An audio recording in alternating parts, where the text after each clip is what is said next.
Hello everyone, welcome to my channel.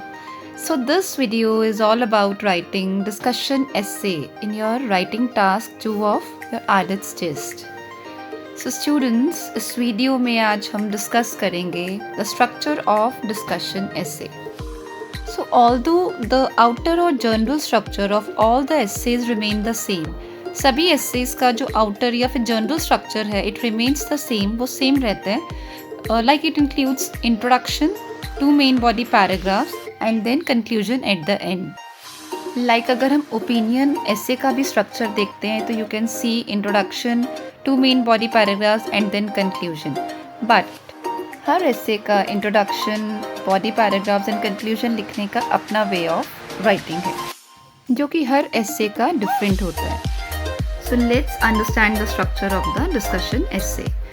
Students, मेरे previous video में IELTS writing task 2 video वो आप देख सकते हो. उसमें I have told you the different types of essay in the writing task.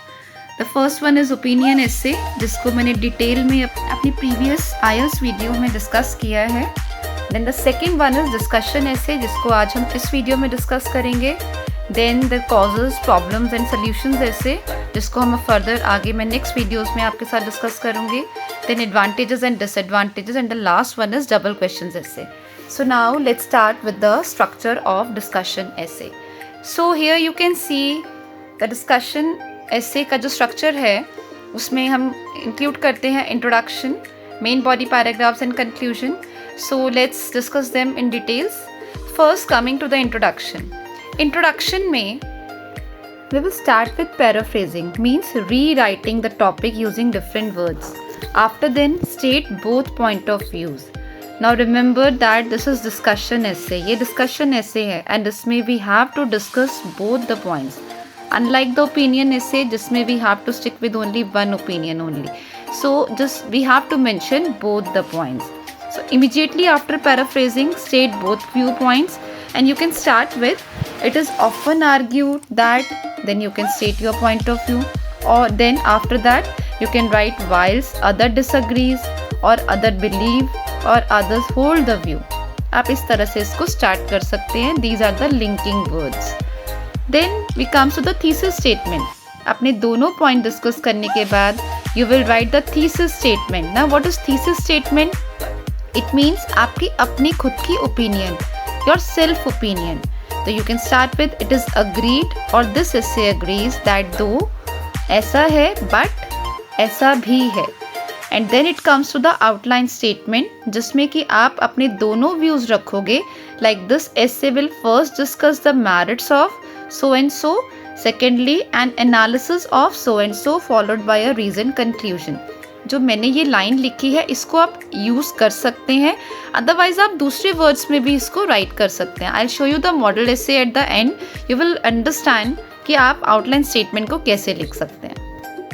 Now main body paragraphs. Paragraph number 1, जिसमें आप फर्स्ट व्यू पॉइंट स्टेट करेंगे, उसके बारे में पहले लिखेंगे what is that first view point, फिर उसको डिटेल में डिस्कस करेंगे. एंड अपने डिस्कशन को सपोर्ट करने के लिए आप एग्जाम्पल भी ज़रूर देंगे. You will get extra marks for the example and you will give the reason why you agree or disagree. Then coming to the second paragraph in which you will state your second view point, फिर उसको discuss करेंगे, फिर आप reason बताएंगे why you agree or disagree and then again you will give the example in support. And उसके बाद coming to the conclusion, जिसमें हम समराइज करेंगे.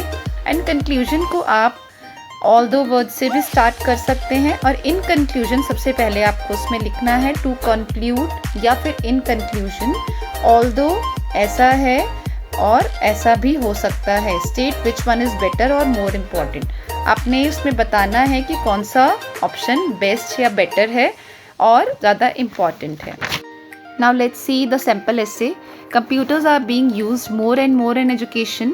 Some people say that this is a positive trend, while others argue that it is leading to negative consequences. Discuss both sides of this argument and then give your own opinion. So, अगर हम introduction देखें तो आप इसमें देखोगे there is an ever increasing use of technology such as tablets and laptops in the classroom. इसमें हमने question को ही paraphrase कर रखा है. उसके बाद we will state both point of views, like it is often argued that this is a positive development, whilst other disagree that it will lead to adverse ramifications. जैसा कि मैंने आपको पीछे बताया था. Then you will give the thesis statement that this essay agrees. आपने अपनी खुद की opinion दी इसमें that an increase in technology is beneficial to students and teachers. But then outline statement आप बताएंगे while this offers some drawbacks that will be discussed in this essay. So coming to the main body paragraphs, paragraph number 1 में आपने start किया it is clear that internet has provided students with access of more information than ever before. It means आपने first paragraph में topic के favor में discuss किया. And then at the end you will give the example. Wikipedia is a prime example where students can simply type in any keyword and gain access to in-depth knowledge easily and quickly. So same with the second paragraph जिसमें आपने topic के against में discuss किया and last में आपने इसमें example दिया अपने पॉइंट को सपोर्ट करने के लिए. एंड एग्जाम्पल वर्ड की जगह पे आप फॉर इंस्टेंस भी यूज़ कर सकते हैं. एंड सेकेंड पैराग्राफ को हमने स्टार्ट किया है however many disagree and feel.